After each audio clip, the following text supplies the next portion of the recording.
Bonsoir mes collègues, bonsoir mes amis. Je suis très heureux encore de discuter, rediscuter avec Monsieur euh, Brick, vous pouvez regarder exactement la phrase. Les mathématiques sont une science déductive.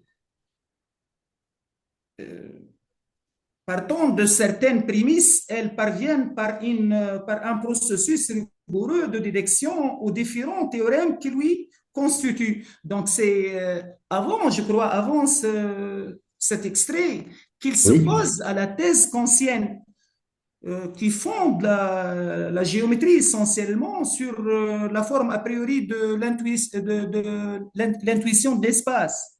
Mhm. Je crois que c'est le tournant c'est la page 146 ou bien 145.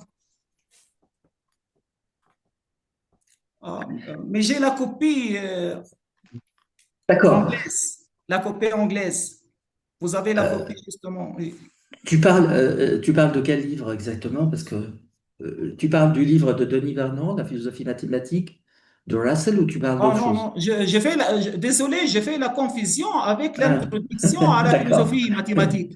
Ah, je viens Oui, de... Oui, oui. J'ai fait oui, la tu parles du confusion livre. avec l'introduction. Ah, C'est un livre d'accord. de 1919, je crois, l'introduction à la philosophie des mathématiques. Donc, je confonds entre les deux livres. D'accord, c'est pas grave. Moi, j'ai lancé l'enregistrement, mais j'ai Ça, lancé. c'est le livre de Monsieur Diné Vernon. Oui, oui, oui. Je pensais que c'était. Oui, je le C'est-à-dire sais, que. je le sais. Oui, Oui, je le tu sais. sais. D'accord, très bien. OK.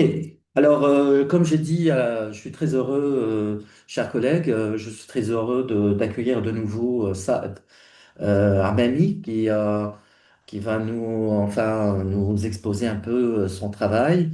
Et on va intituler la séance de ce soir de la manière suivante: abduction, conjecture et mathématiques philosophiques. Et suite et fin, c'est la deuxième partie de sa conférence sur l'abduction, la conjecture et les mathématiques philosophiques.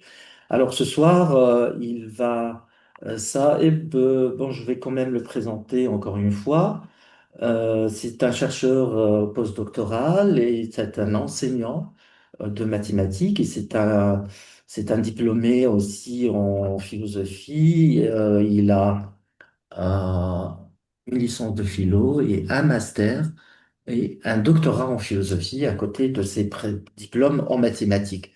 Donc, et il fait des recherches dans le domaine à la fois des mathématiques, puisqu'il est aussi inscrit en doctorat, je crois, en didactique des mathématiques, mais aussi en parallèle, il est docteur en philosophie, il développe des travaux de recherche dans le domaine de la philosophie des mathématiques.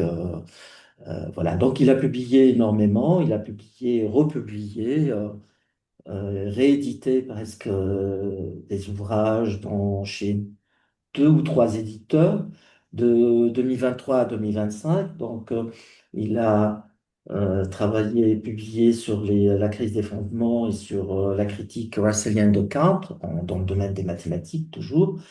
Et puis en 2024, il a publié quelque chose qui est un peu tout le débat autour des mathématiques classiques et constructives. Parfois, il y a un choix à faire. Quelle mathématiques choisir? Donc, il a publié un livre ou deux sur ces questions-là. Ensuite, il vient récemment de publier un ouvrage qui a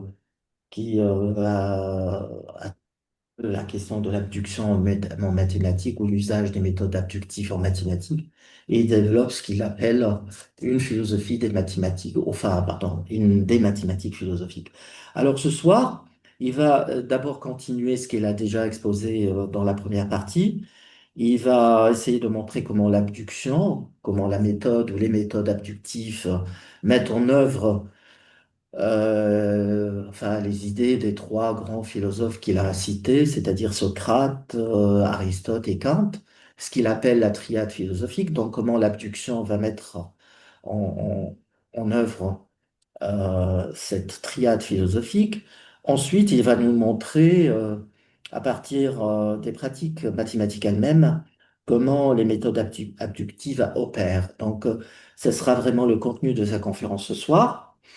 Bon, on va lui laisser la parole pendant 1 heure. Ensuite, on aura le plaisir de discuter avec lui et de lui poser quelques petites questions. Vas-y, donc c'est à toi, Saeb. Merci, Monsieur Mlik, merci tout le monde. Donc, j'ai le plaisir d'être pour la 10e fois l'invité de ce rencontre.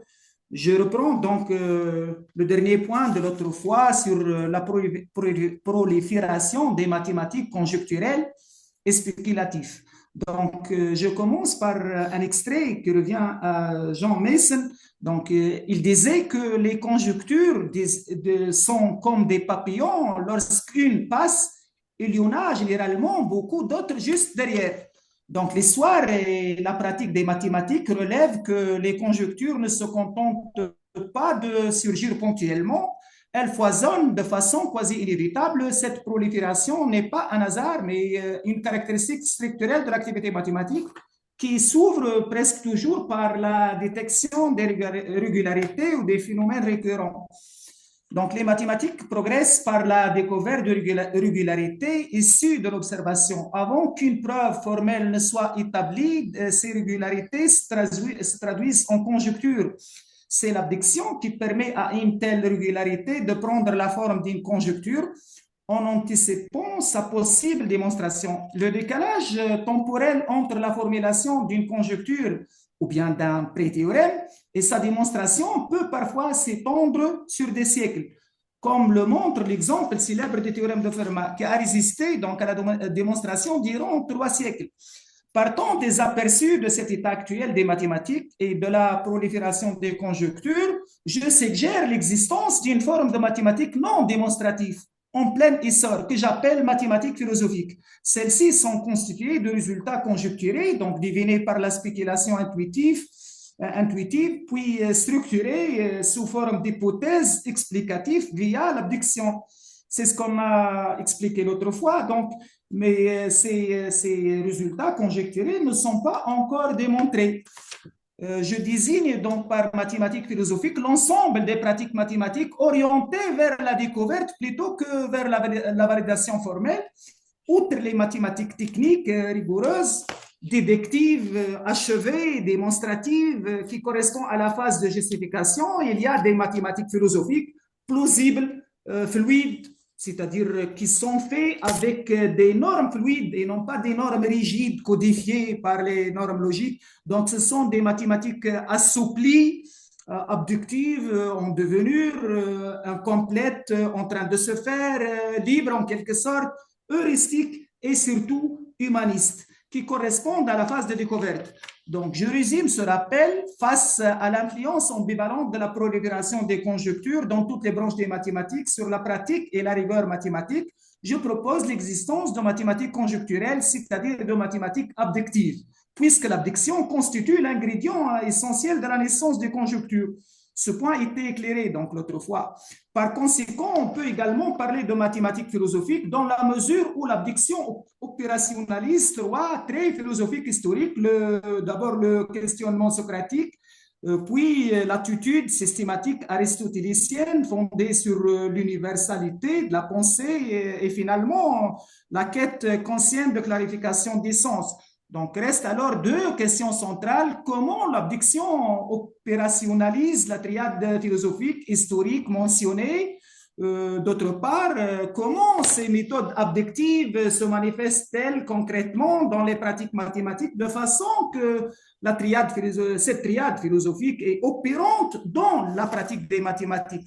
Donc, sur le premier point, sur la première question, je commence par une critique de la conception rasselienne, de la démarche mathématique et de celle philosophique. Donc, Russell, dans son introduction à la philosophie mathématique, un ouvrage daté de 1919, donc pour Russell, les mathématiques sont une discipline qui, à partir de leurs aspects les plus familiers, peuvent être développées selon deux orientations opposées. Donc, d'abord, la direction des mathématiques ordinaires, dans lesquelles on s'engage dans la construction progressive de complexité. Donc, on part des nombres, des opérations sur les nombres, puis on monte vers les calculs différentiels, les calculs intégrales et enfin les mathématiques supérieures. D'autre part, l'autre direction, c'est la direction de la philosophie mathématique, au cours de laquelle on s'engage dans l'analyse régressive vers la simplicité logique. Donc, c'est un travail sur les fondements des nombres,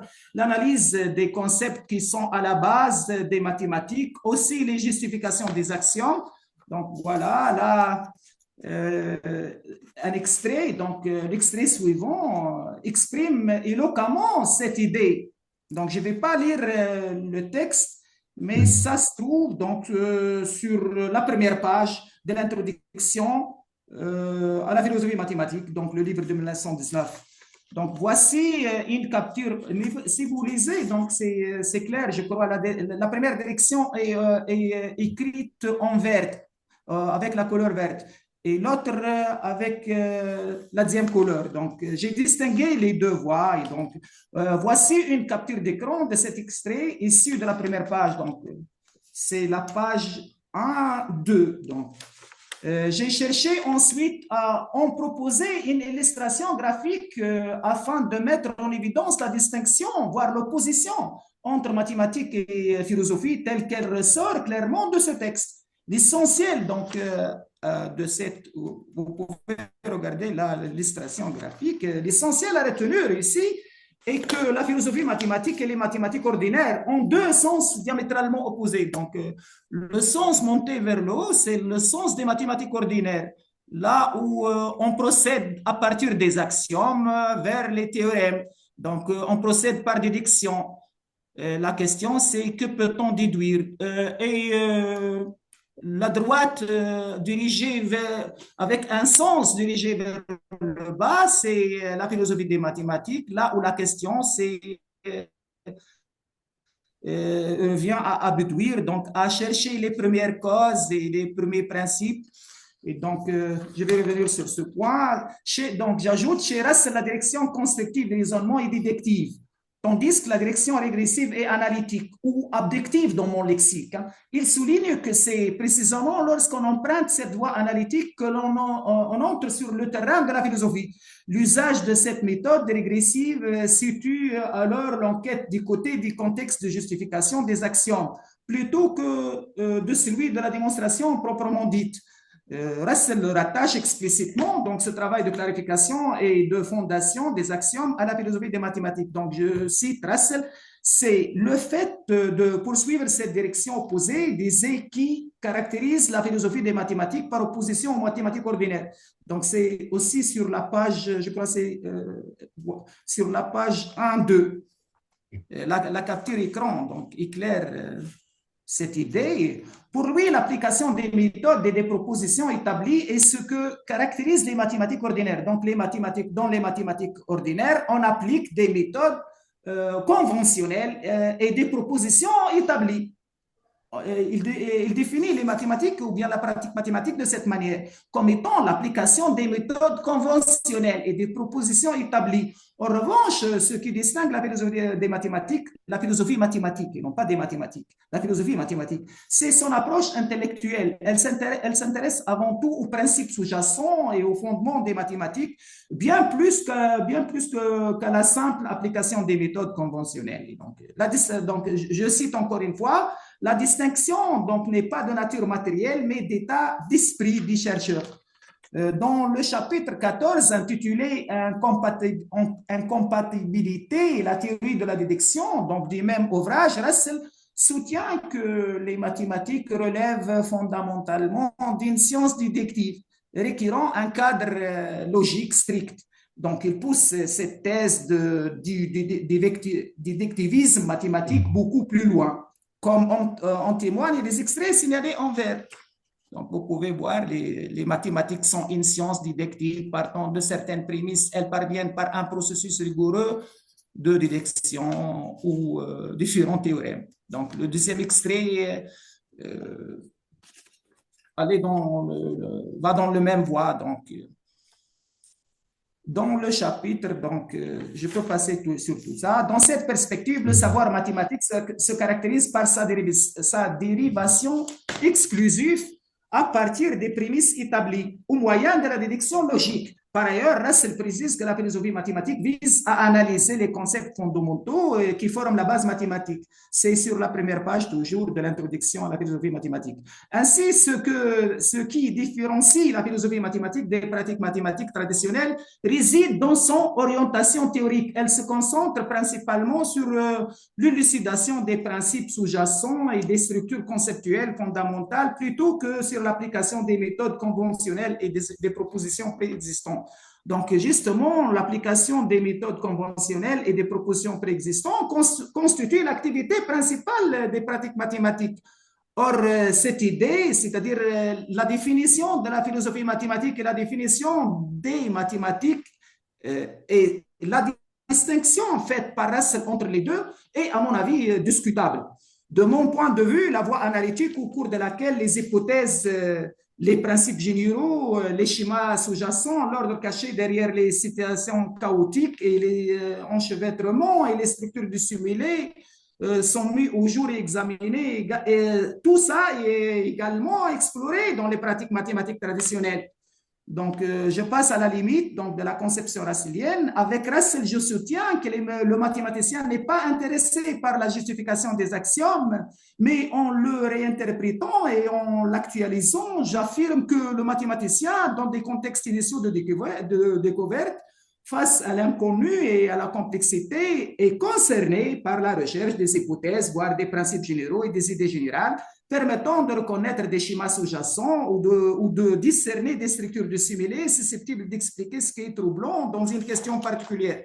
Donc, afin d'expliquer des faits surprenants, des distorsions, des anomalies, des régularités observées, d'unifier aussi pour unifier des domaines différents, prima facie incompatibles, ou encore pour imposer un ordre au sein d'un ensemble de phénomènes apparemment désordonnés. Donc, pour toutes ces raisons, pour tous ces objectifs, le mathématicien formule des hypothèses explicatives. Ces hypothèses lui permettent de réordonner le désordre, de réunifier la multiplicité, la différence et la complexité croissante. Cette remontée vers les hypothèses à partir desquelles les régularités observées peuvent être déduites, qui constitue un travail analytique abductif et non constructif, ni déductif, et inhérente à toute activité d'exploration exigée dans tout contexte de découverte inédite. L'abduction est en fait le moteur des programmes de recherche. C'est ce qu'on a souligné l'autre fois clairement. Donc, face à un phénomène surprenant, qu'il s'agisse d'un théorème, d'une structure ou d'une limitation, le chercheur infère la meilleure explication sous la forme d'un cadre axiomatique, d'un principe d'inférence ou bien d'un nouveau programme. C'est un travail donc abductif et explicatif. Donc abductif, c'est un travail explicatif puisque c'est une inférence à la meilleure explication. Donc il ne se réduit pas à l'application des méthodes conventionnelles et des propositions préexistantes. À cette application, on a vu que Russell réduit toutes les mathématiques ordinaires. Donc, ces pratiques, je passe donc comme un exemple, je vais donner le cas du programme de Gödel et la démarche abductive. Donc, ces pratiques abductives qui vont au-delà de l'image russellienne déductive des mathématiques sont des pratiques mathématiques traditionnelles et très courantes. Dans certaines disciplines nouvelles, le programme de Gödel, par exemple, le programme de Gödel, visant à enrichir ZF pour décider l'hypothèse du contenu CH et l'axiome de choix AC. Suivi, donc ce programme est suivi actuellement par Wooden et ce qu'on appelle l'école de Californie. C'est une école très active qui travaille donc sur ce programme, qui vise à enrichir le système ZF afin de pouvoir capturer certains axiomes capables de décrire la réalité mathématique qui peut nous relever, par exemple, la cardinalité de R, par exemple, ainsi que d'autres questions aussi cruciales. Donc, cet exemple illustre cette omniprésence de la démarche abductive. Donc, le programme de Gödel est une illustration de l'omniprésence de la démarche abductive dans la pratique des mathématiques. Donc, les tenants du programme de Gödel, d'une persuasion épistémologiquement réaliste, trouvent que la détermination de CH par l'établissement de son indécidabilité n'est pas la dernière réponse à la question de la cardinalité du continuum. D'ailleurs, la détermination de ces H par l'établissement de son indécidabilité est ce que propose ce que j'ai appelé le programme les tenants du programme de Cohen. Donc, ce sont des théoriciens à l'esprit formaliste qui considèrent, qui travaillent sur les modèles plutôt que dans un esprit universaliste, moniste, c'est-à-dire dans l'esprit de la théorie de la théorie de la preuve, c'est-à-dire qui procède avec la syntaxe. Donc, je passe sur tout ça et donc c'est un travail donc, sur l'hypothèse du contenu et d'autres axiomes qui ne sont pas décidables dans ZF et qui sont indépendants du système de ZF. Donc, cette Cantor, pour clarifier quelque peu donc l'hypothèse du contenu, je dois dire que Cantor a montré qu'il existe différentes tailles d'infini, ça c'est prouvé mathématiquement, mais il a établi l'existence d'une suite croissante dont les termes sont les nombres cardinaux, justement pour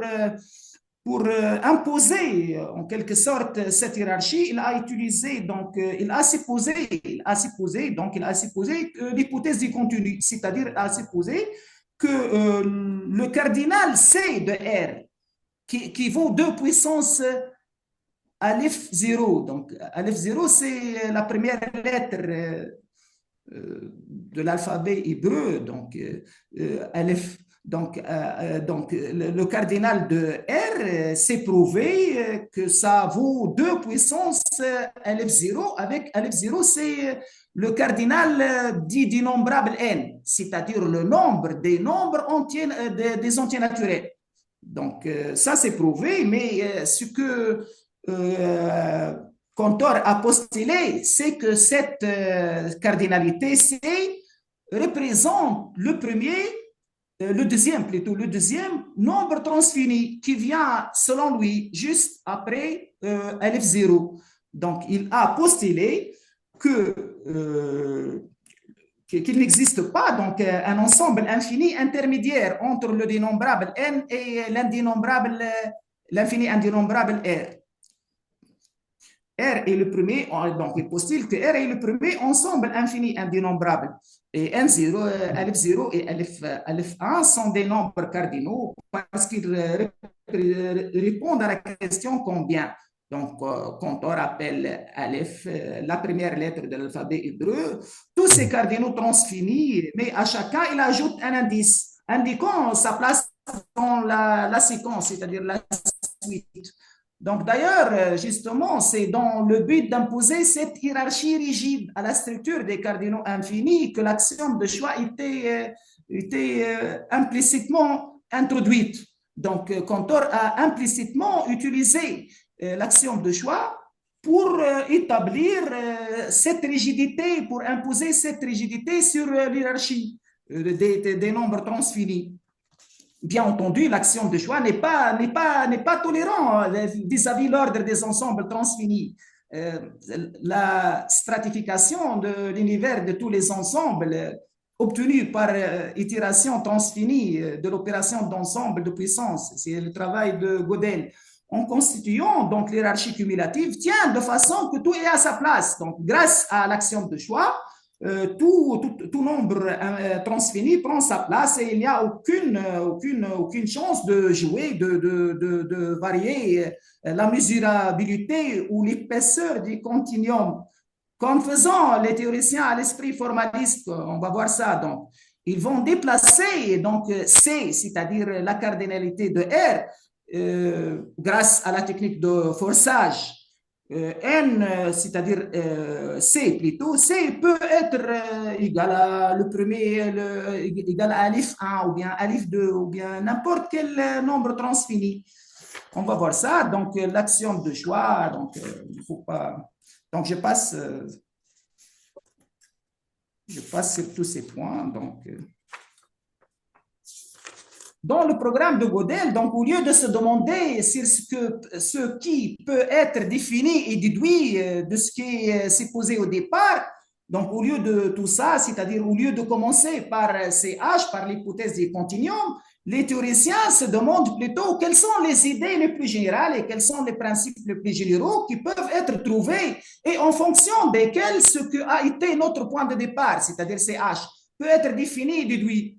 Wooden, dans ce sens, explore l'axiome de la détermination projective et d'autres axiomes comme oméga logique, conjecture. Donc, ces axiomes suggèrent que c'est H est fausse dans un cadre élargi, intégrant des axiomes de grands cardinaux. Donc, ce sur quoi je veux insister, c'est que la raison de la construction de cette conjecture est de contourner la modification des valeurs de vérité. Donc, l'objectif est de définir une nouvelle notion de validité telle que la valeur de vérité d'une déclaration vraie dont le modèle fondamental ne peut pas être modifié par le forçage. Donc, le but de ces axiomes introduits, c'est de contrarier la variabilité introduite par le forçage. Donc, cette remontée, l'essentiel à retenir, ce n'est pas la technicité, mais l'esprit dans lequel le travail est pensé. Donc, cette remontée dans le programme de Gödel vers des premiers principes, des axiomes supplémentaires plus fortes, qui seront capables de bien restreindre l'état de flexibilité engendré par le phénomène d'indépendance, largement amplifié par le forcé. Donc, fidèlement, c'est-à-dire dans l'objectif de décrire fidèlement l'effet de l'univers des ensembles et de décider CH par l'établissement de sa vérité ou de sa fausseté. Donc, capturer la position, ce qui revient finalement à capturer la position de la cardinalité des contenus dans la ligne des hiérarchies des cardinaux. Donc, je dis, donc, cette remontée, et ça, c'est l'idée principale, cette remontée vers ces premiers principes naturels et plausibles, mais en évidence une méthode abductive, une inférence à la meilleure explication. D'une manière générale, les théoriciens d'une persuasion platoniste, donc inscrits dans une orientation moniste sur le plan sémantique et universaliste sur le plan ontologique, et donc préfèrent donc rechercher des axiomes intuitivement plausibles, capables de forcer une structure cardinale plus rigide. Donc, il s'agit ainsi de contrarier, donc de neutraliser la flexibilité introduite par le forcing, lequel permet d'instaurer une variabilité de la cardinalité de R. En ce sens que le cardinal des continus peut, grâce à la technique ingénieuse de forçage, donc le cardinal des contenus peut se déplacer le long de l'échelle des cardinaux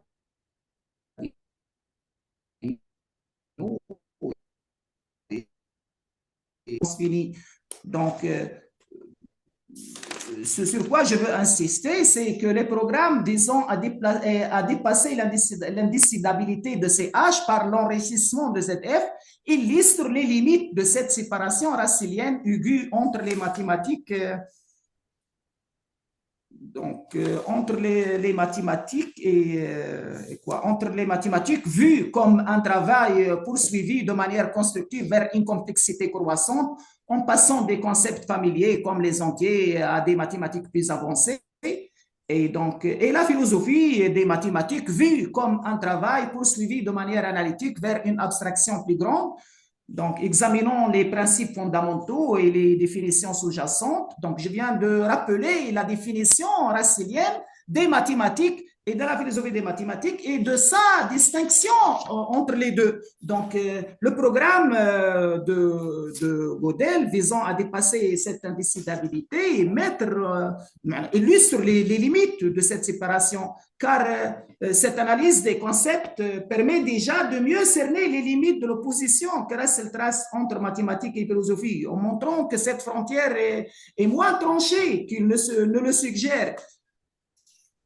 Donc là, d'ailleurs, outre la montée vers les axiomes plausibles qui constituent le fond du travail du programme des théoriciens du programme de Gödel, outre cela, outre ce point qui illustre les limites de la définition racilienne des mathématiques, outre ce point, l'analyse des concepts permet déjà de mieux cerner les limites de cette opposition que Russell trace entre mathématiques et philosophie. Et donc, dans ce sens, je vais passer sur le deuxième point.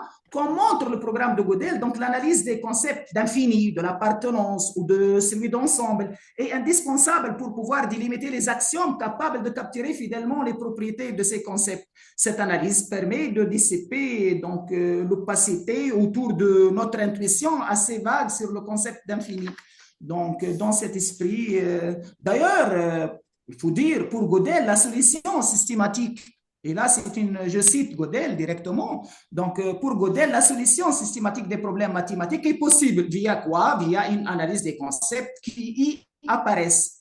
Donc, c'est un article, je crois, de 1944 ou bien avant. Donc, reste qu'il ne s'agit plus donc d'une analyse mécanique, c'est-à-dire comme c'est montré par les théorèmes d'incomplétude. Donc, c'est un travail sur les concepts. Toute procédure systématique de résolution des problèmes de toutes sortes doit être non mécanique. Je cite encore donc la Russell. Cela revient à son intérêt pour les concepts et les preuves formelles au détriment de l'intérêt pour les modèles, c'est-à-dire comme c'est le cas avec les tenants du programme de Cohen, qui travaillent, en profitant de la technique de forçage, travaillent dans des modèles. Donc, au lieu de chercher à capturer un axiome plausible capable donc de décrire la réalité mathématique et de décider CH par l'établissement de sa vérité ou de sa fausseté, donc les tenants du programme de Cohen travaillent, construisent des modèles sur mesure. Donc, je vais expliquer ça. En réalité, l'approche de Gödel est concentrée sur la démontrabilité formelle des énoncés. Donc là, je peux passer sur tout ça. Donc, c'est sur quoi je veux insister ici, c'est que c'est l'approche de Gödel fixée sur la clarification des concepts. Donc, justement, pourquoi ce travail de clarification des concepts est nécessaire? Justement, pour pouvoir capturer les axiomes qui peuvent décrire fidèlement l'effet de l'univers mathématique, y compris la position de la cardinalité de R. Donc, je vais passer ce travail sur l'analyse des concepts. Donc, je vais passer sur tout ça. L'essentiel à dire, c'est que ce travail sur les concepts, ce travail sur l'analyse des concepts est en fait, comme le propose Gödel, dans une perspective phénoménologique husserlienne, le premier moment dans son programme visant à capturer l'action plausible capable de nous procurer une description complète de la réalité mathématique. C'est ce que je viens de dire. Donc, ce travail sur les concepts fondamentaux et cette recherche des axiomes constitue déjà une partie de la méthode mathématique générale adoptée dans la stratégie maximaliste admise par les théoriciens travaillant dans ce programme. Donc, pourquoi c'est maximaliste? Parce qu'il monte très haut sur la ligne des transfinis. Il ajoute donc des axiomes postulés sur les grands infinis. Donc, j'ai travaillé sur ça donc, dans ma thèse sur cette partie. Et donc, je passe encore donc, la construction théorique des modèles comme démarche abductive. Donc là, c'est un autre exemple qui montre que la philosophie est, donc, n'est pas séparée donc, des mathématiques. Il y en a de même pour la construction théorique des modèles. Donc, je passe là au programme de Cohen pour illustrer que ce travail met en évidence aussi donc, une démarche abductive. Que ce travail ne se réduit plus à la démonstration des théorèmes en utilisant des propositions établies ou bien des méthodes conventionnelles. Je rappelle encore une fois, cette application des méthodes conventionnelles, c'est le travail auquel Russell réduit les mathématiques. Donc, il en est de même pour la construction théorique des modèles sur mesure et mathématiques inverses, où il s'agit de chercher des axiomes commodes, de façon que leur adjonction grâce au forcing à un modèle transitif dénombrable M de ZF permet d'agir sur les propriétés. Donc, ça, je par de la technique de forçage. Donc, il s'agit de considérer un modèle transitif dénombrable M et d'injecter à travers ce qu'on appelle un ensemble ou bien sous-ensemble générique G, on injecte des informations. Ces informations peuvent agir sur les propriétés des objets qui sont à l'intérieur des modèles de façon à forcer ces modèles à vérifier certaines propriétés qui sont déjà établies. Voilà en général. La remontée, donc, à partir d'une propriété, donc je commence par une propriété prédéterminée et je remonte vers des axiomes capables de la générer. Devient surtout après la découverte de forçage en 1963 une partie de la pratique mathématique elle-même. Le forcing donc, de Cohen postule une méthode permettant de construire des modèles dans lesquels une proposition P prédéterminée. Donc, j'insiste sur que la proposition P est prédéterminée. Et à partir de la proposition prédéterminée, je remonte en suivant une démarche régressive, la direction régressive, donc prédéterminée. Donc, le forcing donc, postule une méthode permettant de construire des modèles dans lesquels une proposition P prédéterminée sur les ensembles, une propriété qui porte sur les ensembles, est vraie ou fausse. Donc, je passe, les théoriciens s'entreprennent à forcer avec des ordres partiels. Donc là, je parle sur la technicité, ce qui n'est pas intéressant. En effet, la méthode de forcing permet l'extension d'un modèle de la théorie des ensembles en adjoignant un nouveau ensemble G. C'est ce que j'ai parlé. Donc, cette extension n'est pas arbitraire. Ça, c'est un point déterminant. L'extension, c'est-à-dire le sous-ensemble G qu'on injecte dans le modèle transitif initial M. C'est pas donc un sous-ensemble G quelconque. C'est pas donc une extension arbitraire. Au contraire, l'objectif est prédestiné. C'est quoi cet objectif? C'est de construire un modèle capable de produire une propriété déjà fixée. Donc, cette extension vise à obtenir une extension générique MG. MG, c'est justement, c'est M union G. M, c'est le modèle initial.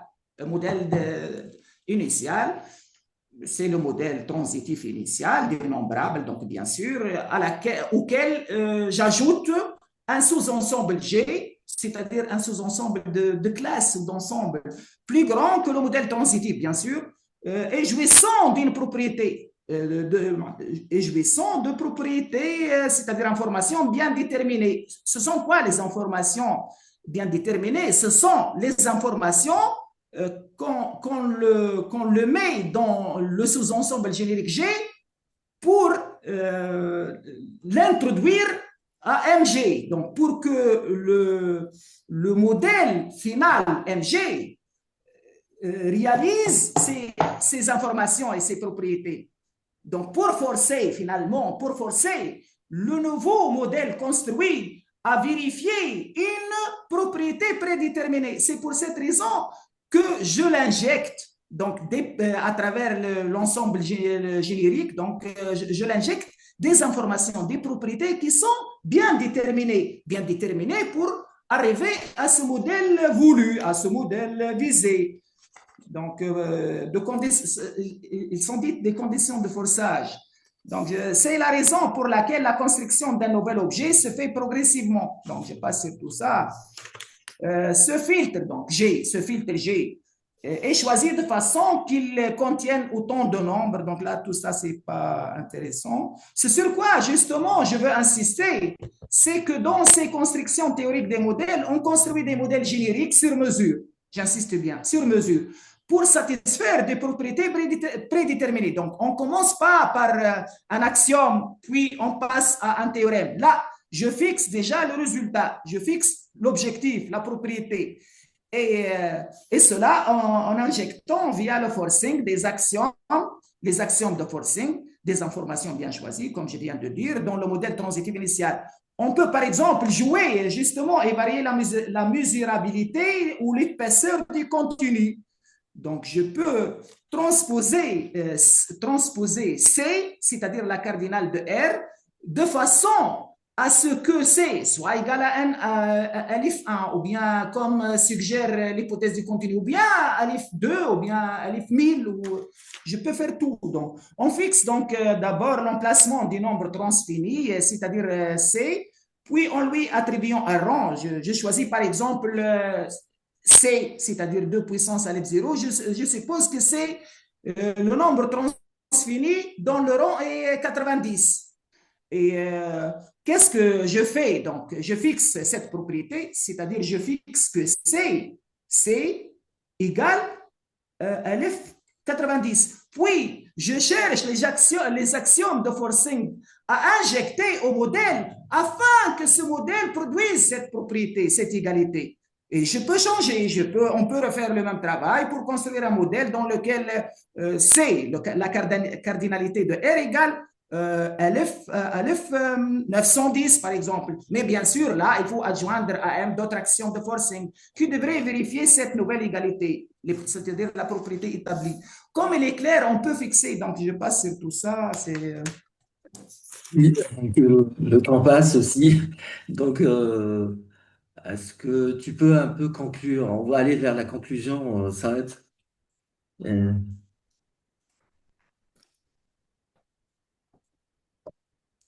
Vous avez une synthèse de tout ça, de toute ce travail, ces deux volets que tu as développés. Il y a d'autres parties qui sont plus importantes, mais je dois passer donc sur le deuxième point. Je vais. Oui, bien sûr, on ne peut pas vraiment tout développer. Combien il me reste de Il y a temps? déjà, ça fait presque 45 Donc, minutes, je vais. donc le temps passe vite. Et puis, on insiste sur la portée philosophique, c'est-à-dire la portée philosophique, notamment de tous ces résultats mathématiques.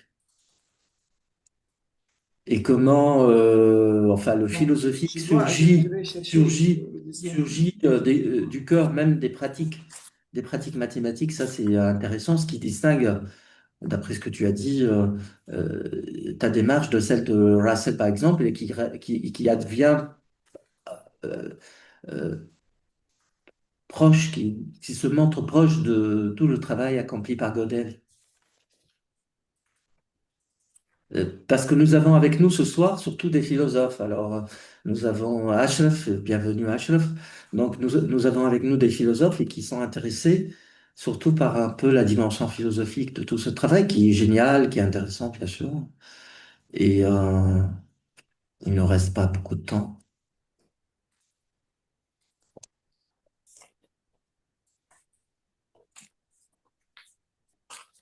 Je prends la parole.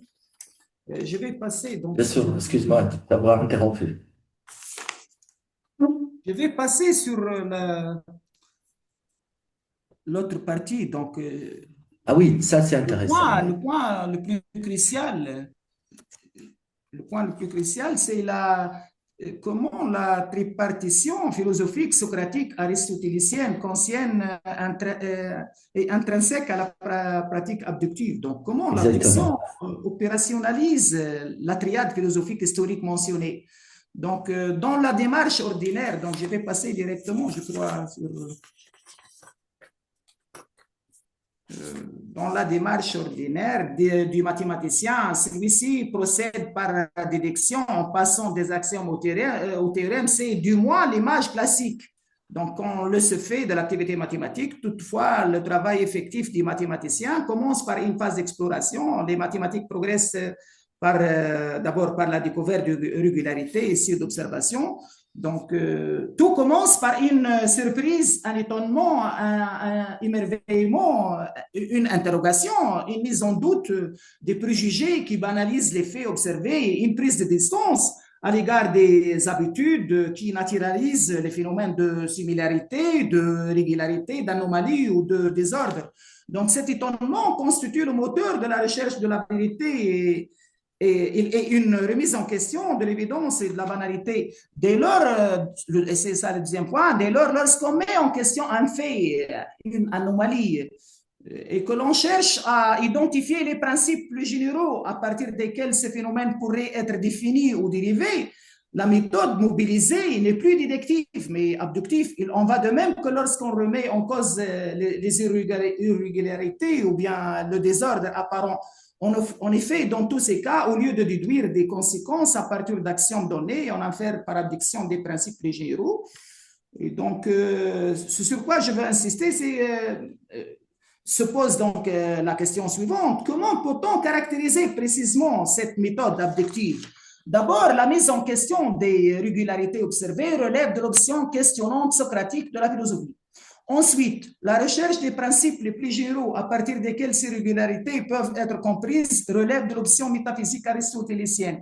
Enfin, mettre quelque chose en question, c'est toujours chercher un éclaircissement, une compréhension plus complète et une signification plus profonde. C'est en ce sens que s'impose l'option consciente de la philosophie des sens. Donc là, je vais passer très rapidement sur la question, je vais éclairer donc ces points pour donner chair au propos. Donc arrêtons-nous sur ce point, sur le dernier point, c'est-à-dire le point des questionnements socratiques. Donc, c'est sur quoi je veux ainsi. Je vais donner des exemples. Donc, comme l'a justement souligné Mario Peng, donc le rôle de la philosophie, c'est d'une part d'alerter les gens contre la pseudoscience, d'autre part d'ouvrir des horizons aux scientifiques, de faire en sorte que ceux-ci ne soient pas des seuls techniciens.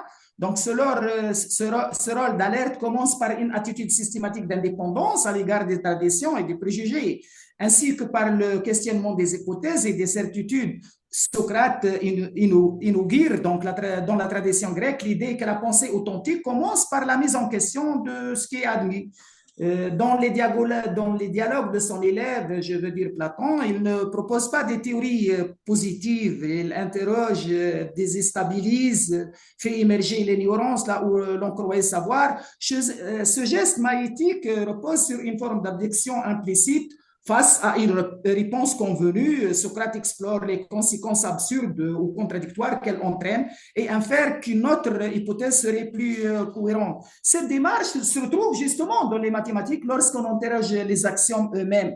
Sont-ils nécessaires? Sont-ils suffisants? Faut-il les réviser ou les compléter? Pourquoi voyons-nous partout ce même motif? Pourquoi ces répétitions, ces similarités, ces anomalies, ces régularités? Peut-on, à partir de ces fragments épars, récompenser l'image cohérente d'un tout? Donc, voilà des questions. Peut-on conjuguer harmonieusement le hasard et la nécessité pour produire une structure? Donc, sur l'abdiction socratique, donc il veille l'esprit envers le phénomène observé. Donc, prenons quelques exemples concrets pour montrer comment cette posture de questionnement s'avère déterminante dans l'abduction, dans l'élaboration des connaissances mathématiques. Dans la théorie, par exemple, des catégories, cette posture se manifeste dans le cas où une intuition mathématique contredit les similarités profondes entre des branches différentes.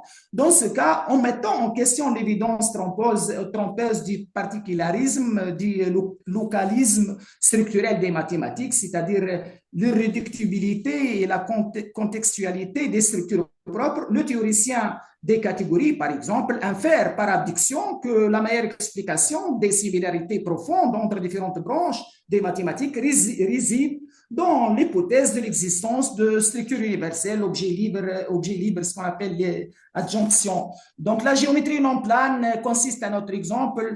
Donc, confronté au fait surprenant de l'existence de géométries non euclidiennes qui contredisent l'intuition classique, le mathématicien engage un raisonnement abductif de type socratique. Et si l'erreur venait du cinquième postulat d'Euclide, par abduction, il infère alors que cette axiome n'est pas déductible, ouvrant ainsi la voie à d'autres nouvelles géométries. Un autre exemple, c'est la relevé de l'analyse non standard. Donc, l'analyse non standard, cette habitude ou bien l'analyse non standard naît précisément du dépassement du principe d'Archimède. Donc, lorsque le mathématicien met en doute le principe d'Archimède qui exclut l'existence d'infiniment petit, donc cet acte du questionnement, cette attitude donne lieu donc à toute une nouvelle branche mathématique. Donc, on peut aussi citer l'abduction et l'arithmétique de l'infini, donc confronté au paradoxe de la correspondance entre deux espaces de dimensions différentes, par exemple une droite et un carré, ce qu'on appelle la courbe de on peut réaliser donc d'éjection entre deux ensembles de dimensions différentes. Donc, ça, c'est choquant. Et face à ce paradoxe, le mathématicien engage un raisonnement abductif de type socratique. Et si l'erreur venait de l'axiome euclidien selon lequel le tout est plus grand que chacune de ses parties, par abduction, il infère que cet axiome est invalide dans les mathématiques de l'infini, ouvrant la voie à une théorie des ensembles infinis et au concept de cardinalité introduite par Cantor. Donc, je veux passer sur le point qui porte qui porte exactement donc sur la dimension ou bien le moment aristotélicien du raisonnement Ah, mathématique. justement. Mhm. J'aime bien finir avec ce point, s'il vous plaît, donc c'est important. Aristote, Aristote, absolument, oui. oui, Aristote définit la philosophie comme la science des causes premières et des principes fondamentaux. Donc là, je cite la philosophie première et donc comme l'être en tant qu'être.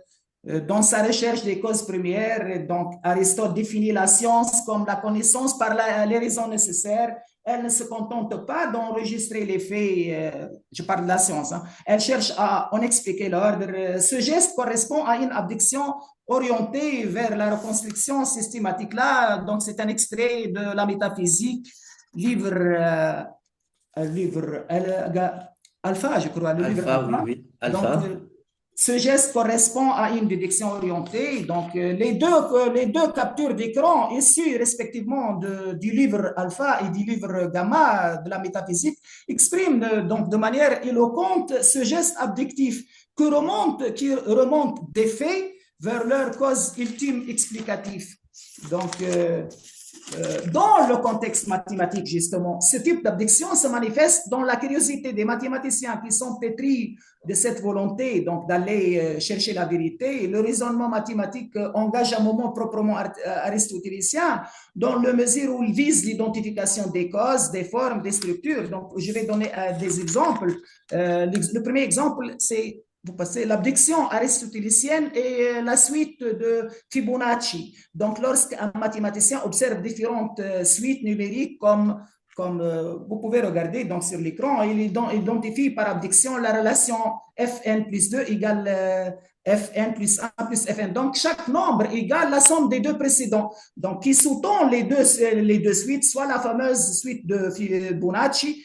L'objectif n'est pas encore de démontrer formellement ces propriétés, mais de comprendre la structure profonde qui explique la régularité observée. Cette exigence d'une vérité ultime excédant la seule virtuosité déductive et orientée vers une compréhension englobante relève d'une attitude philosophique fondamentale caractéristique de la démarche aristotélicienne. Donc, il y a un autre exemple de la théorie des graphes. Il y a aussi la quête de vérité et la recherche de l'ordre sous-jacent au comportement chaotique et des phénomènes apparemment aléatoires. Donc, en mathématiques, donc là, en mathématiques, le chaos donc, ne signifie pas une absence totale de forme ou d'organisation. C'est pourquoi en mathématiques, on ne se contente pas de décrire ces faits observés à partir des phénomènes qui semblent aléatoires, mais on s'engage à scruter les schémas, les structures sous-jacentes qui décèlent l'ordre caché de ces phénomènes chaotiques. Et donc, on peut citer beaucoup. Donc, il y a des nouveaux soucis des mathématiques suggèrent l'existence d'un ordre sous-jacent dans des phénomènes tels que le glissillement et le cryptement des bruits de fond lorsqu'on règle la radio, les irrégularités des rythmes cardiaques. Mais je crois que l'exemple le plus fameux qui peut être cité à ce niveau, c'est l'ensemble de Mandelbrot qui frappe l'œil, donc qui frappe l'œil et l'imagination par sa beauté. Et l'exemple typique de cette approche abductive, donc c'est ça. Des portions agrandies de cette image donc relèvent des répétitions de la structure originale ainsi que des motifs nouveaux et inattendus. Donc cet ensemble justement est modulé. Donc l'ensemble de Mandelbrot remonte à la structure cachée de ces événements chaotiques à première vue. Donc, cette structure est définie par une règle mathématique d'une simplicité particulière. Donc, vous pouvez voir la règle donc, qui modélise la règle qui se trouve La règle qui se trouve donc à la base de tous ces motifs, je peux encore passer la.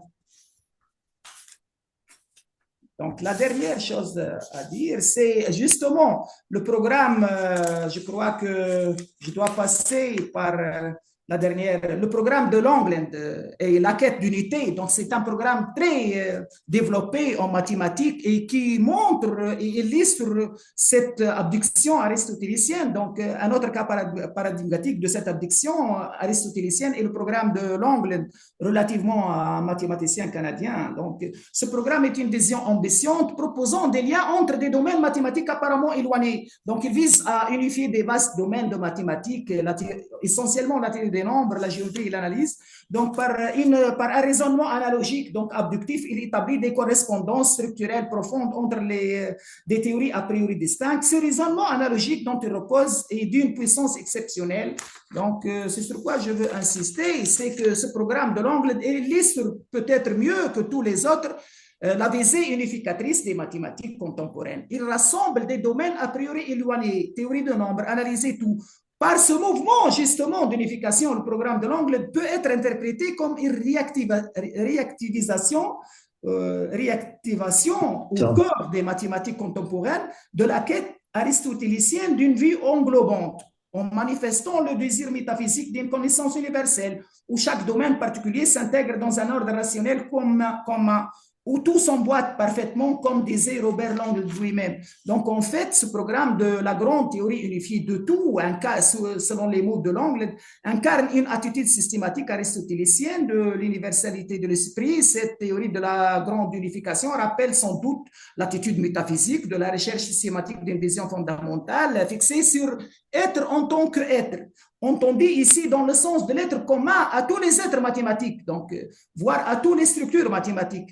C'est une métaphysique mathématique. Cette ambition unificatrice, une théorie mathématique englobante, s'engage à opérationnaliser la démarche mathématique classique au niveau de l'être mathématique par l'élaboration d'une vision structurante et globale. Donc, j'aime bien finir avec un point, le moment conscient. Ouais. Car les questions ont l'autre fois porté sur Kant essentiellement. Donc, juste en 2 minutes, si vous me Oui, oui, s'il vous permettez. plaît. Oui, s'il te plaît. Ouais. Kant donc, assigne à la philosophie la tâche de clarifier les conditions de possibilité du savoir et le sens des concepts.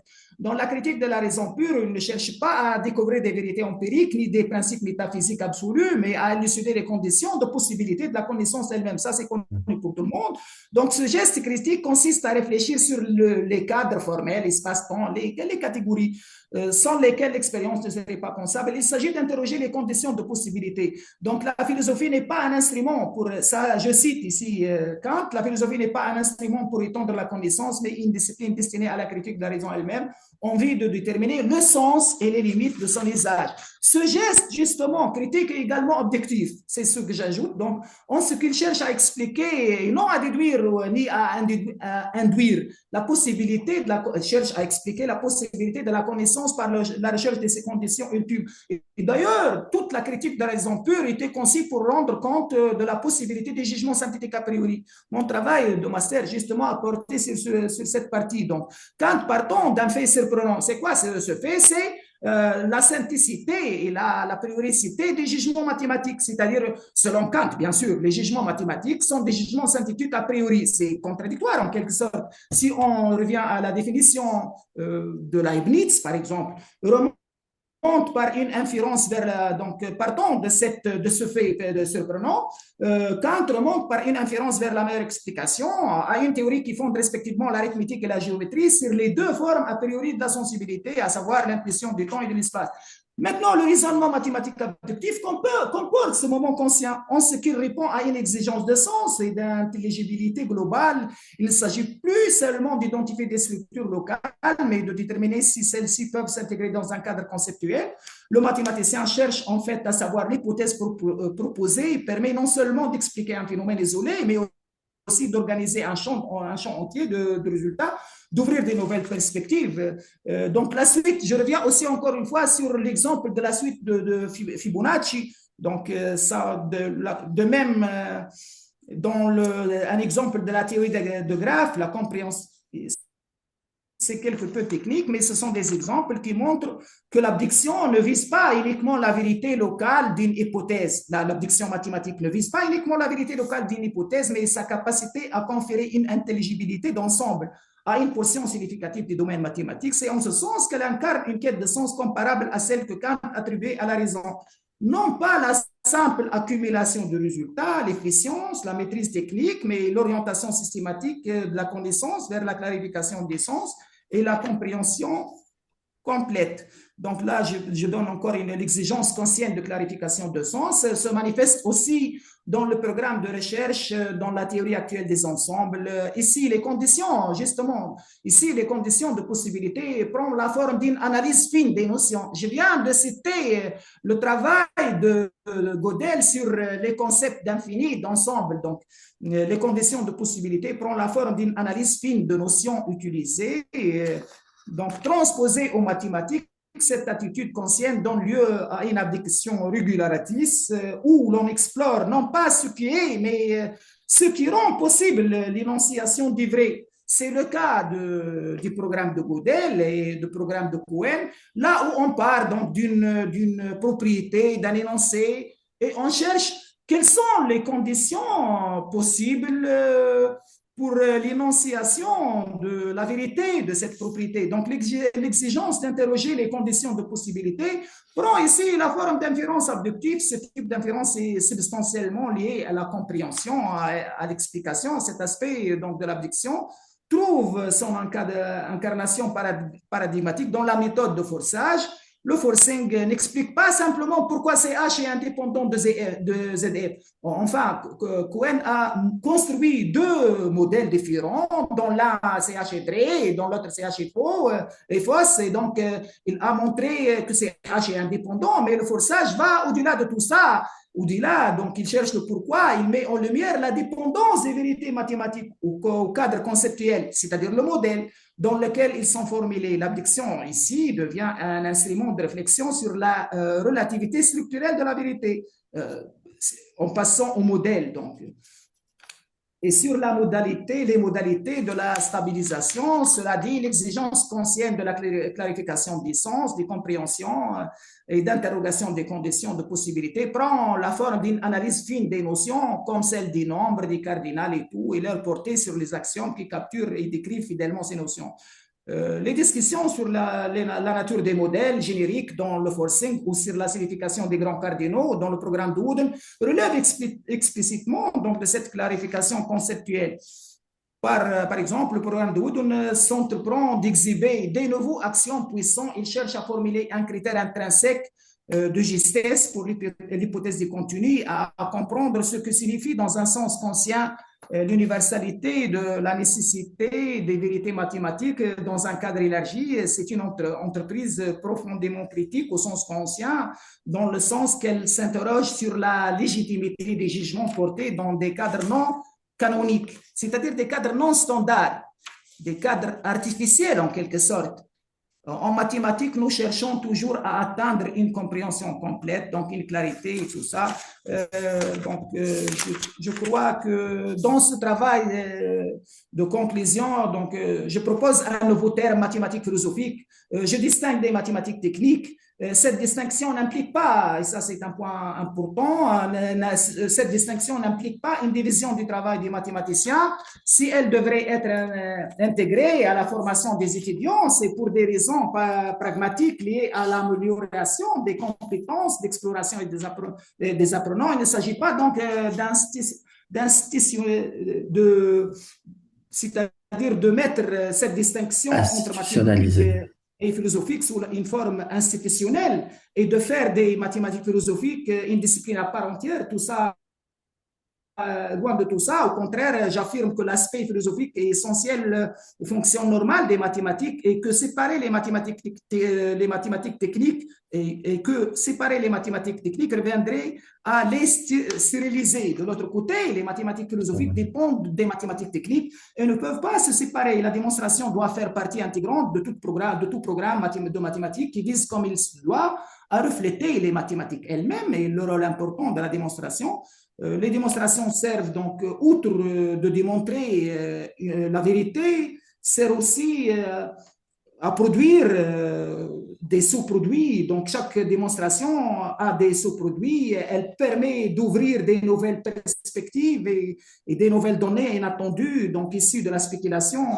Tout ça, donc il existe, j'insiste, donc il existe un danger inhérent. Donc, si on se limite à des conjectures arbitraires, bien qu'une hypothèse abductive puisse paraître évidente, il est facile de se laisser abuser et de croire qu'il est correct alors qu'il est trop simple et simplement partiellement correct. Ce qu'on abduit et on croyait voir clairement n'était pas peut-être qu'un mirage. Et donc, il est donc absolument essentiel d'être sceptique. La satisfaction et la confiance issues d'une démonstration sont bien plus grands et durables que l'exaltation de l'abdiction, bien que cette dernière soit momentanément stimulante.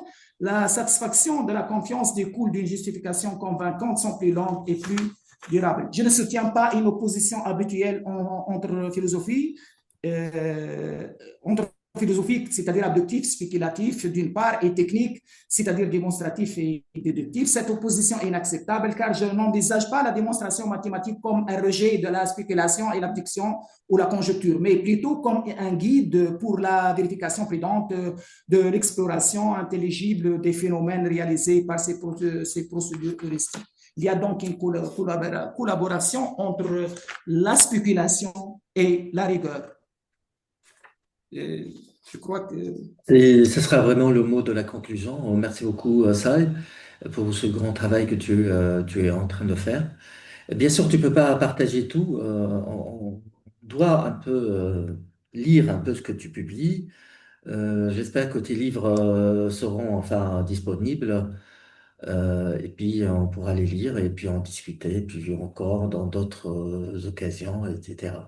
Donc merci beaucoup. Et puis bien sûr, ta conférence intitulée Suite et fin soulève beaucoup de questions. Je remercie d'ailleurs Mounia Wakil et Ashraf Talouche qui sont restés jusqu'au bout avec nous pour t'écouter. Et je vois que Ashraf, qui sont des philosophes, hein, ce sont des gens, des étudiants, des chercheurs, enfin des doctorants, enfin qui sont des docteurs, qui sont formés, en général, ceux qui fréquentent ce séminaire-là sont des gens, en général, formés dans le domaine de la philosophie des sciences ou de la philosophie, et qui sont peut-être pas tout à fait préparés pour comprendre un peu tout le jargon technique des mathématiciens. Et peut-être t'aurais pu un petit peu, ça, mieux ajuster le contenu de ta conférence à un auditoire philosophique ou épistémologique, etc., pour vraiment mieux leur faciliter l'accès à tout ce travail de recherche qui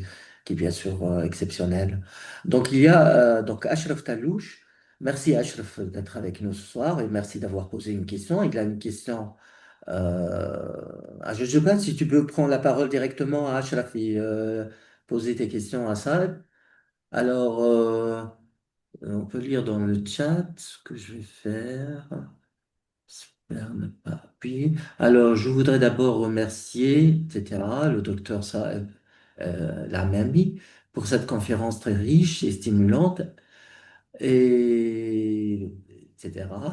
Donc, ma question est la suivante.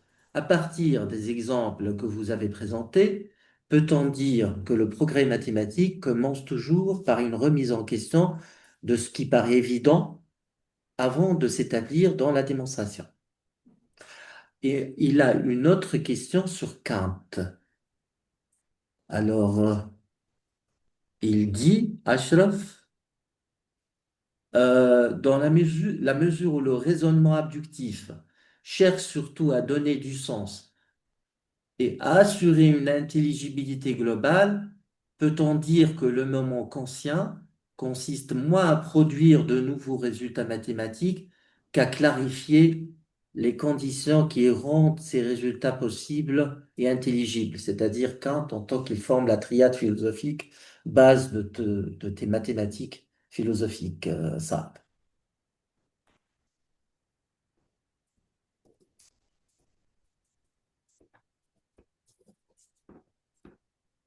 Une la réaction? parole, je prends la parole, monsieur. Oui. Allez, donc, pour, je crois, la première question sur... Brièvement, ça, bah, brièvement, parce que pour ah, ok, poser ok. d'autres questions, c'est Donc, brièvement. la première question sur Ah oui. le rôle du questionnement dans la progression des mathématiques, c'est ça? La première question, c'est ça? Alors, Peut-on dire que ouais. le progrès en mathématiques commence Hmm. toujours par une remise en question de ce Hmm. qui paraît évident? Évident, Ça. Donc, avant de s'établir dans l'épreuve ou dans la démonstration. je crois que je dois nuancer. Donc là, le mot toujours est problématique, en fait. Sûrement, c'est le questionnement qui nous permet de déborder donc, les paradigmes installés, d'aller au-delà, donc au-delà des traditions académiques et des préjugés. Donc, vous savez que toute communauté scientifique se transforme avec le temps en une société conservatrice. Et l'histoire est un témoin donc réfutable sur ce point. Donc, ce sur quoi je veux insister, c'est que le questionnement est le moteur de la révolution scientifique. On peut faire des progressions sans poser des grandes questions. Mais pour déborder donc un paradigme et installer un autre, il faut mettre en question les sous-bassements, les bases elles-mêmes du paradigme. Et là, ça demande donc une attitude du questionnement, une attitude systématique d'interrogation, de mise en doute, de prise de distance envers les traditions. Donc ça, c'est, je crois qu'on peut faire des découvertes minimes, des progressions minimes dans le même paradigme. Mais pour aller donc dans une révolution qui installe quelque chose totalement donc nouvelle, il faut donc poser des grandes questions et non pas seulement des questions. Il faut cette attitude donc du questionnement, c'est indispensable. Et d'ailleurs, on peut donc Et regarder ça. oui, mais les mathématiques Deuxième question. ne sont pas toujours en permanence révolutionnaires quand même. On ne change pas souvent Oui, ou bien tout le temps sûr, de oui, bien sûr. paradigme. C'est-à-dire, il y a des choses qui poussent les mathématiciens à questionner, à changer, à vouloir sortir, déborder, comme tu dis. Mais c'est pas tout le temps. Les mathématiques ne sont pas toujours révolutionnaires. C'est-à-dire, c'est pas une affaire permanente chez le mathématicien de chercher à sortir des paradigmes ou à mettre en doute toujours leur évidence ou leur... Surtout, toi, tu parles de vérité et de fausseté, mais je ne sais pas sur quelle base, en mathématiques, on peut fixer le vrai et le faux. C'est toujours, j'ai senti que tout au long, même dans la première conférence, tu postules ça et tu postules la vérité et la fausseté des résultats mathématiques sans bien définir ce que c'est vrai mathématiquement, ce que c'est faux mathématiquement. Et la deuxième question de Ashraf, c'est sur Kant. Alors, tout le travail, l'apport de Kant dans la triade philosophique consiste moins à produire de nouveaux résultats mathématiques qu'à clarifier les conditions déjà qui rendent ces résultats possibles et intelligibles seulement. C'est-à-dire que l'apport de Kant dans le domaine des mathématiques n'est pas productif, n'est pas un créateur de mathématiques, il est tout simplement, on peut dire, Donc, métathéorique, enfin, et qui revient sur les théorèmes mathématiques juste pour les clarifier, ou montrer dans quelles leurs conditions de possibilité ou d'intelligibilité. d'abord, sur le premier point, vous venez de dire qu'il n'y a pas de révolution. Justement, il n'y a pas toujours de révolution en Non, mathématiques. j'ai pas dit qu'il n'y a pas de révolution, mais Donc, je les dois mathématiciens passer. ne passent pas leur temps toujours à changer de système, à changer, à mettre en doute leur vérité ou leur acquis, enfin Oui, leur... oui. Là, je suis d'accord, bien sûr. Il n'y a pas toujours de révolution, mais ça revient en quelque sorte soit qu'il n'y a pas des grandes questions à poser, des grandes questions Mhm.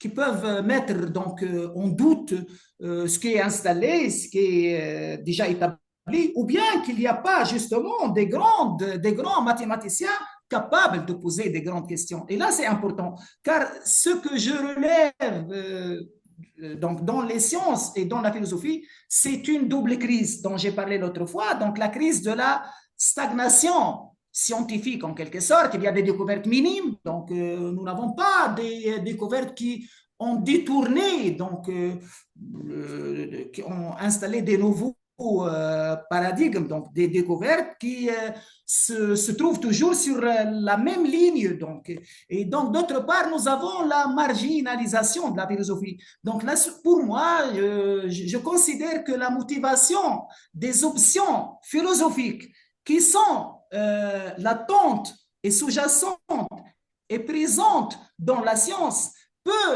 euh, peut permettre Mm. d'une part de mobiliser, de faire, faire révolutionner en quelque sorte la science, euh, car ces options philosophiques qui sont dans les sciences sont justement des options, des traits de questionnement et des traits de recherche d'une vision générale, englobante, d'une attitude fondamentale et tout.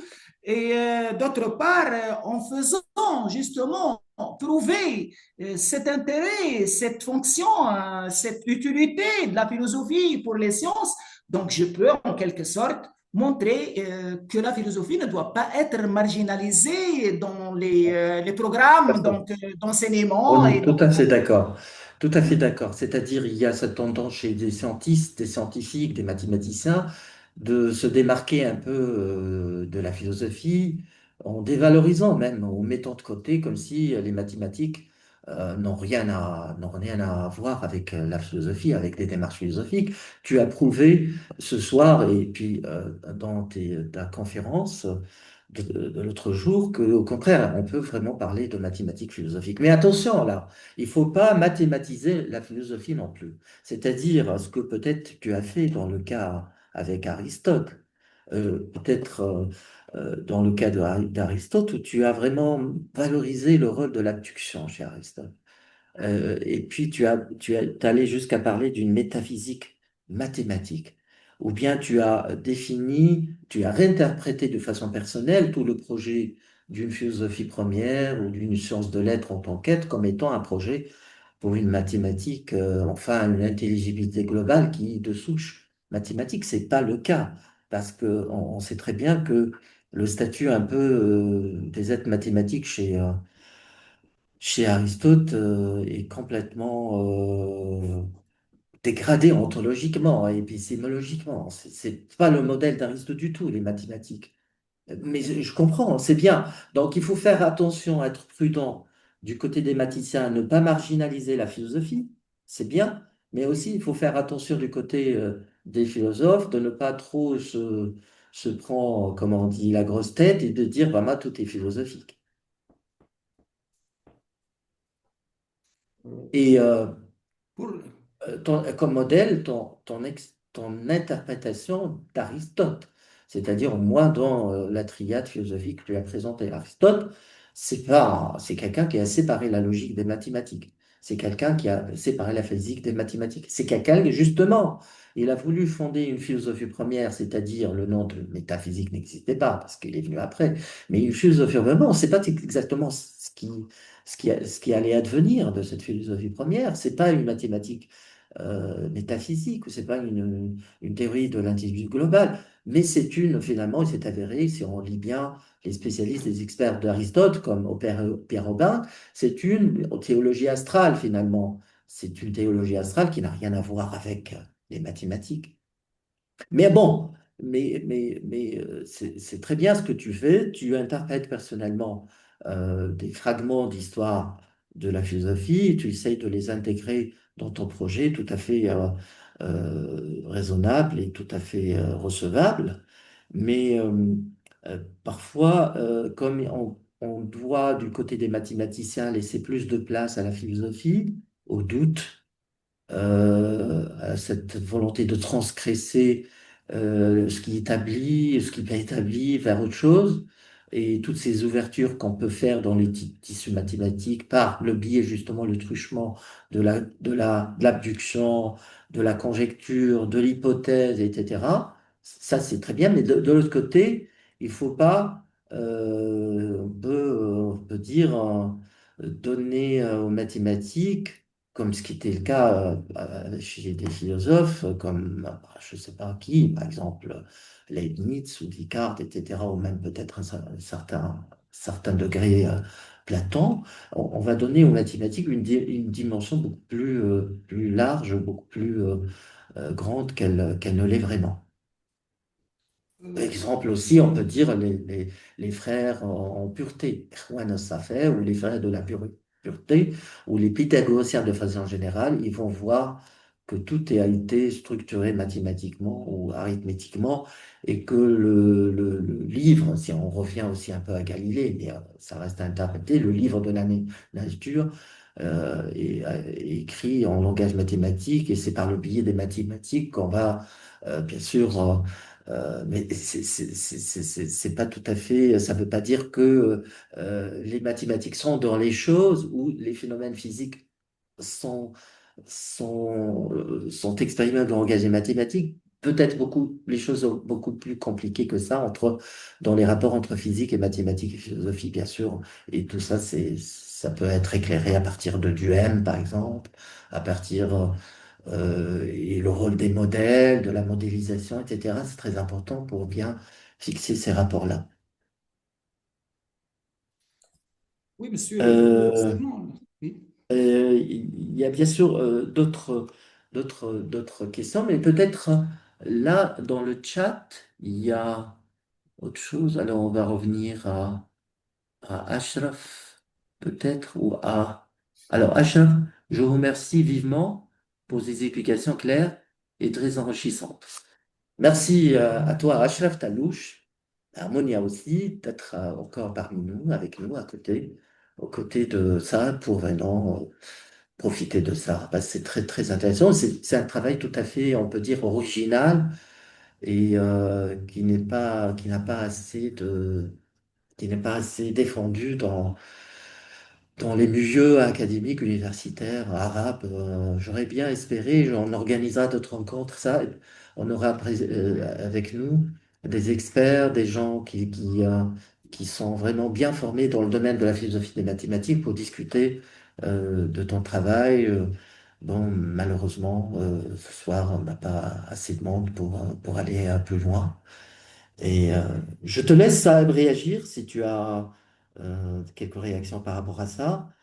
Mais je voudrais, avant de terminer cette belle rencontre, et, lire un petit passage de l'autobiographie de Bertrand Russell. Bien sûr, tu t'opposes un peu à ce qu'il a fait en philosophie des mathématiques, en philosophie mathématique, selon lui, bien sûr qu'il la distingue des mathématiques ordinaires, etc., enfin de ce qui relève des activités ou des activités mathématiques à proprement parler. Euh, je lirai avant de terminer cette rencontre ce petit passage tiré de l'autobiographie de Bertrand Russell, qui est très suggestif par rapport à ça et par rapport à la place du doute dans le travail mathématique et le doute qui doit toujours accompagner les mathématiciens. Alors, juste une question avant de lire ce petit passage pour toi, ça. Pourquoi Socrate, d'ailleurs, enfin, ou je dis Socrate, ou euh, pourquoi Socrate et pas Descartes? Pourquoi tu n'intègre pas Descartes dans la triade, qui serait plus une triade finalement, n'intègre pas Descartes, qui est, on peut dire, qui va valoriser un peu le doute et qui va être le point de départ de toute je dis pas sa philosophie, mais toute son épistémologie, parce que Descartes, finalement, c'est quelqu'un qui a encadré et qui a fondé un peu les données scientifiques de son époque, notamment les découvertes de Galilée, etc., et en mécanique, et même inventé la géométrie analytique, qui était un apport exceptionnel dans, dans, dans tout ça. Pourquoi pas Descartes? Je dois commencer par la dernière question ou bien... Bon, Quand tu si je, veux, hein, c'est libre, c'est pour libre. répondre donc directement, j'ai pas Oui, trouvé donc des cartes dans l'abduction. Dans l'abduction, donc j'ai oui. pas pu relever une option cartésienne en quelque Et sorte. tu as trouvé l'abduction chez Aristote. J'ai pas pu relever donc un moment cartésien, une option cartésienne, une option philosophique cartésienne dans l'abduction. Bon, j'ai pas réfléchi sur cette question exactement, mais on le, en portant l'attention sur l'abduction. Donc, j'ai parti de la définition elle-même. Donc, là où on commence par des faits observés et on remonte dans un travail régressif vers les premiers principes. Et donc, là où vous devez partir des observations, donc vous devez poser une question. Vous devez s'interroger sur ces régularités observées. Donc là, j'ai Hmm. pu relever le moment socratique. Puis, en cherchant les principes et les hypothèses capables, les premiers principes capables d'introduire et d'expliquer donc ce fait, j'ai relevé donc l'option métaphysique, c'est-à-dire la quête des premiers principes et dernières causes. J'ai relevé aussi donc cette attitude universaliste de la pensée, là où on cherche une vision générale et englobante.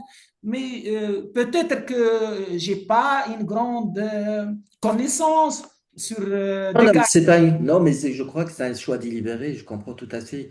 Il faut faire un choix dans l'histoire de la philosophie, choisir les systèmes qui sont juste ajustés à ton projet, c'est un bon choix. Mais je dis, juste, j'essaie un petit peu de comprendre davantage un peu.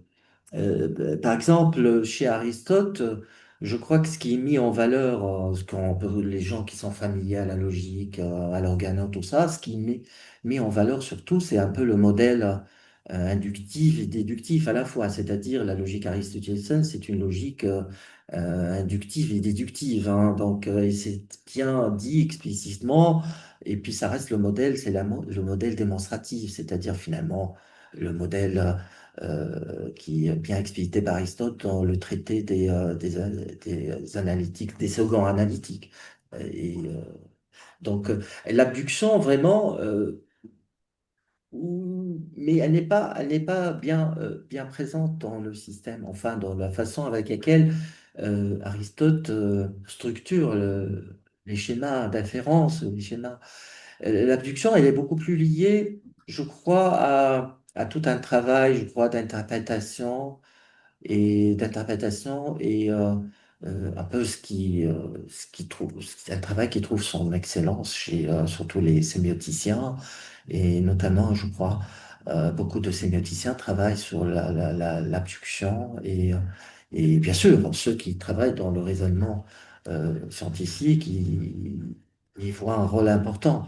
Mais chez Aristote, je suis un peu sceptique sur le rôle enfin assez fort qu'elle puisse jouer dans le système ou l'élaboration, l'édification du discours scientifique et universel, etc. Parce qu'il est par définition un discours qui se base sur l'induction et sur la déduction en même temps.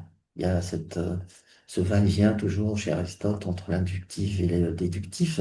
Bien sûr, le travail scientifique, notamment mathématique, il ne peut pas s'arrêter sur l'abduction ou sur la déduction ou sur, etc. Donc c'est un travail qui exploite assez largement toutes ces méthodes-là, et ça dépend aussi dans quelle branche on est des mathématiques, pour un peu.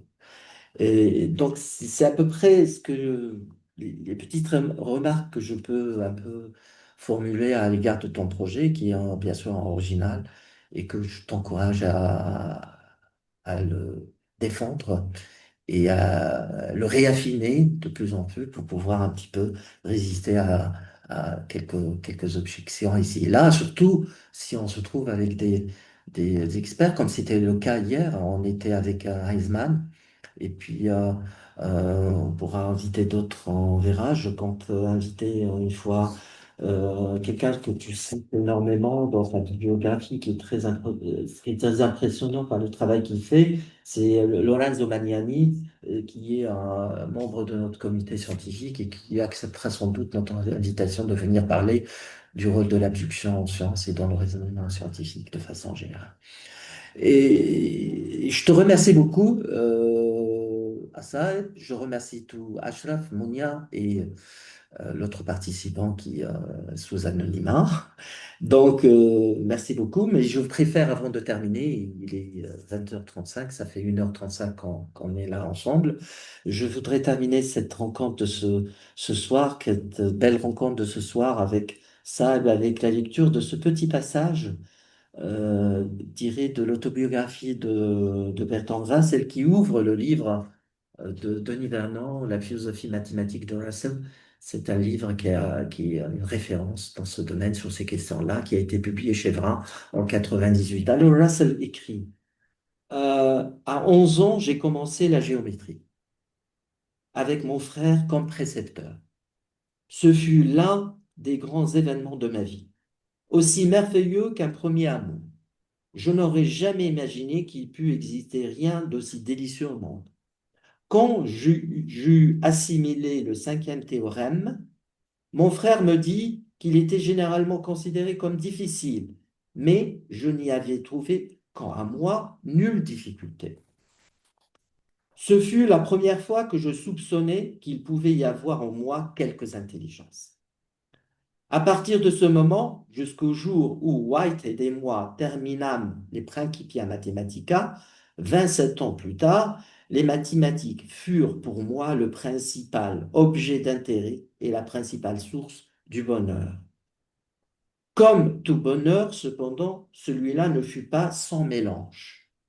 On m'avait dit que Clip prouvait tout ce qu'il affirmait et j'étais fort déçu de constater qu'il commençait par des postulats. D'abord, je refusais de les admettre, à moins que mon frère ne me fournît une raison suffisante d'y souscrire. Il se contenta de me dire, si vous ne les acceptez pas, nous ne pourrons pas continuer. Comme je voulais continuer, j'acceptais donc ces bases à titre provisoire. Mais le doute concernant les prémices des mathématiques resta au fond de moi et c'est lui qui a déterminé le cours de mes travaux ultérieurs. Fin de citation de Bertrand Russell. Vraiment, ça résume un peu l'essentiel de ton travail en tant que mathématicien et ça met un peu euh, en œuvre, en place le pivot même de ton projet d'une mathématique ou de deux mathématiques plurielles philosophiques. Vraiment, merci beaucoup encore une fois, ça, pour tout le travail que tu fais. Et merci à tous ceux qui ont eu la peine et la patience pour nous suivre jusque bout ce soir. Et je vous donne donc rendez-vous à demain soir. Ça sera peut-être la dernière rencontre avant la pause de Ramadan. On aura le plaisir d'écouter un Marocain, un jeune Marocain, un chercheur, philosophe, et bien formé dans le domaine aussi de l'histoire et de la philosophie, des sciences et des mathématiques, quelqu'un qui travaille beaucoup sur Leibniz et sur le 17e, mais aussi qui connaît très bien Descartes. Je voudrais parler de Yassine Izi. Je ne sais pas si Ashraf Imounia, vous connaissez Yassine Izi. Et alors, nous parlera demain à 19 heures en arabe de Descartes, justement, de la notion ou du concept de science chez Aristote et Descartes, et comment on passe de l'ordre de l'être à l'ordre des idées. مفهوم العلم عند أرسطو وديكارت من نظام الوجود إلى نظام الأفكار. Donc je vous donne rendez-vous demain soir, 19 heures, pour écouter, comme on a fait avec Sarab ce soir, pour écouter Yassine Izi nous parler d'Aristote et de Descartes autour de la notion du concept de science et comment s'est opéré le passage d'un monde ou d'un ordre de l'être à un ordre qui est celui de la pensée et de la création des idées. Donc je vous dis à très bientôt et merci encore une fois et Merci. bonne soirée. Très grand merci, monsieur. Bonne nuit. Merci.